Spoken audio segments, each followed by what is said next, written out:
madam and sir, dumating na po yung in-order natin. iPhone. Wait lang. At ating sabihin ako sa inyo. wait lang. Yan lang. Pagkain natin yung electric na talagang maingay. Yan lang.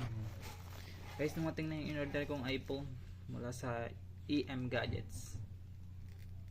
Thank you po kay ma'am na nag-assist sa akin. Ang smooth po ng transaction namin. In-order ko siya kagabi. Pinarasis na ni ma'am pero dumating din po siya ngayong hapon. Diba the best? iPhone 6 lang to pero ito yung gusto ng kapatid ko kaya bibinili ko sa kanya. Nagka-graduation kasi siya. Gusto niya ng regalo. Ito pinigay ko bilang kuya. Sino pa ba ako? Kuya niya ako eh. iPhone to guys. Ano ngayon? May 14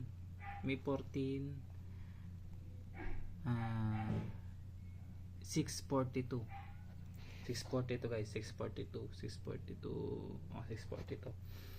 maaga pa. Ang graduation niya May 30. In advance ko lang yung pagbili nito kasi para nakatabi na, wala na akong iisipin pa. Malay mo madelay pa ganun, diba? Dumating na naman din agad ngayon.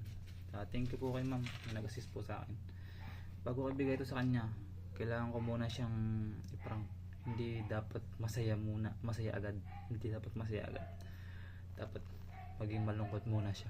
Abangan nyo ang gagawin ko sa kanya sa graduation niya. Pupunta ako sa kanyang graduation. Abangan nyo guys.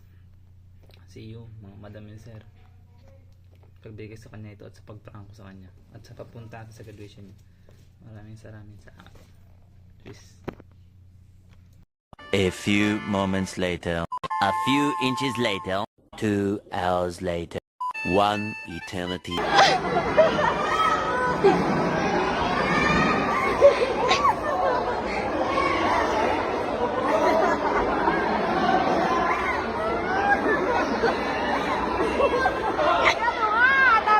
Ay mo kunin eh!